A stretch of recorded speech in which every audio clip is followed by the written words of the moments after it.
Welcome back. I hope you're well warm and invisible to bears. I hope you cleared your schedule cause it's bottom time. You know what? Just take it. Just take the context and go while I explain. We just did a top 5 nin abilities, so if you haven't seen that, go check it out, and for that matter, just check out the channel, see if you like it, if you subscribe it.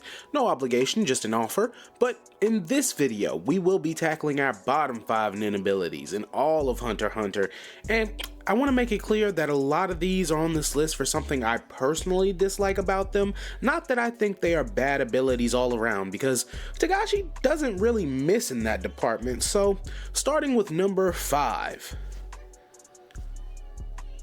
So, I feel like if there was a predictable pick on this list, it would be Abing Gan's Exorcism, and this is one of 2 nin beasts directly on this list, and I would say I'd rather have this one than that one, which is why this ability is last, because honestly, if there weren't a living scab involved, I wouldn't mind breaking nin curses. It'd probably be one of the better nin abilities because of how benevolent it is, and with a few tweaks, it probably could have been, and get ready for me to do this a lot in this video, it probably could have been something like, forget the nin beast and just directly absorb the nin curse or affliction and negate his abilities. You gain the power, boom, sweet ability. And if you want to make it even more powerful, put a timer on it, so now you gotta seek out the curses to absorb. And if you don't get, let's say, one every year, you lose your abilities completely. That'll show them who's boss. And of course, the bigger and more powerful the curse directly translates to how much power you get, incentivizing finding stronger and stronger curses. However, because nin curses and afflictions are rare as it is, unless you find someone who can place nin curses and strike up a band, your march is going to be short as hell. So, all in all, I think this one's an easy fix, and it's probably one of the only ones that's not going to get me completely cooked. Because number 4 is... Listen, I'm no stranger to smoke.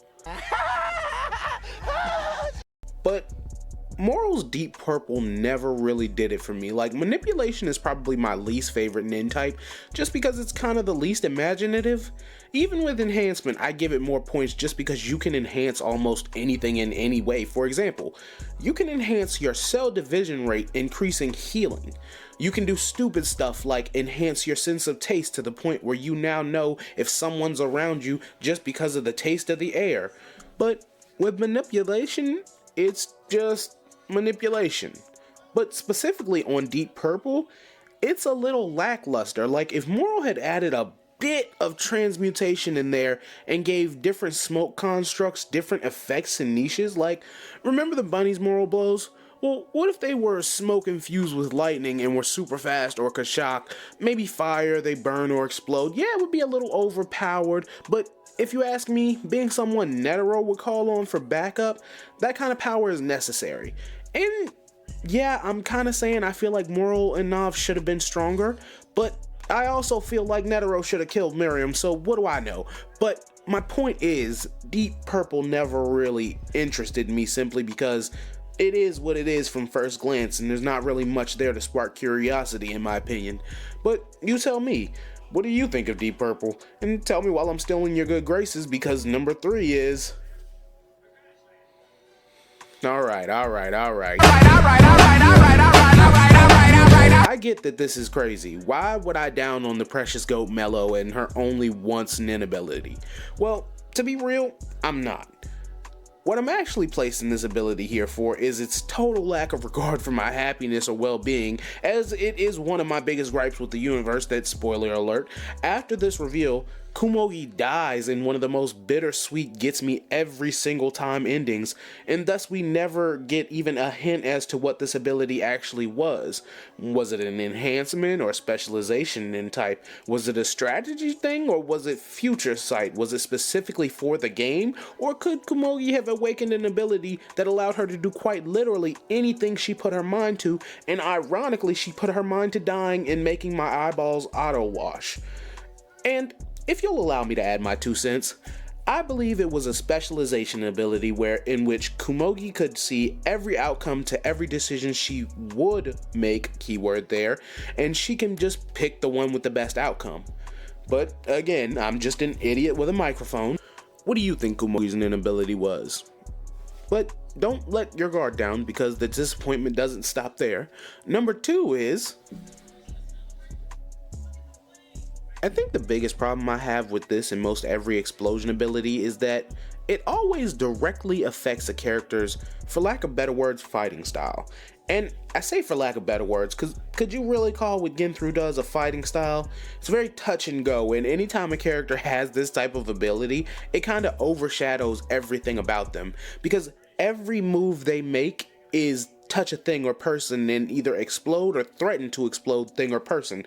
And that is usually bad for 2 reasons. Number 1, it makes it so your character is kind of defaulted to evil. Even if you created everything else around the character first, you still pigeonholed them into at least having an evil and or redemption arc just by proxy of their ability.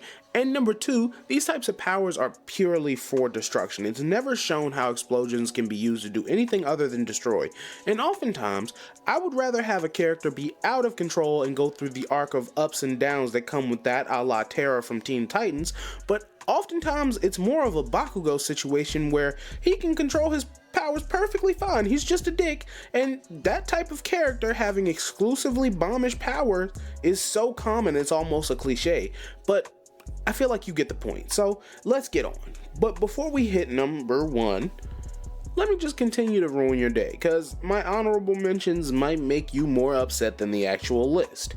Because first up is Chrollo's own Skill Hunter, and this one is just complicated, and I'll let you debate on whether or not it's unnecessarily so, because I personally think with all the stipulations on Chrollo's abilities, the powers in that book should kick a lot harder.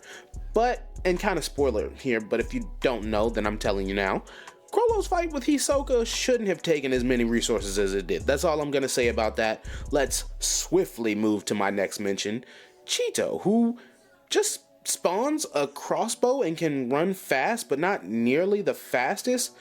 A very 2 out of 10 situation there, and last but certainly not least, as I'm grouping all of them together, all of the nin beasts in the Succession War arc, because those things are all slightly disturbing in a very consistent way, which is disturbing in itself.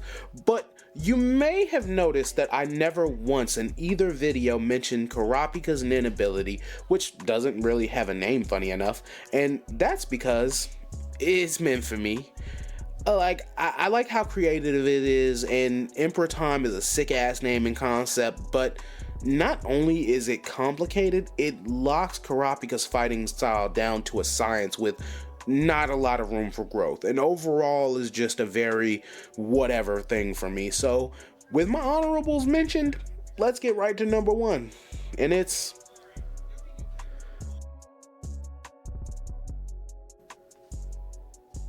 so this whole group of distinguished fellows here is what I like to call gross. What the fuck is that? But of all of them, I think Leech's is the worst. It's the grossest already, and then you see how he, oh god, stores them. Oh, it's diabolical, man. And the cherry on top is there's probably a worse one that I don't remember or overlook, so let me know if I did, because that's all I got. Remember to do your thing for the algorithm, and if you're ever feeling generous, you can tap either the join or thanks button. Every little bit butters my biscuit. I hope you enjoyed the video, because I appreciate you watching, and until next time, peace. That thunder on me clap, make a nigga think before he act. Have a nigga dying on his back, then we double back. Shooters leaving rubber where you at, that's why niggas never wanna match.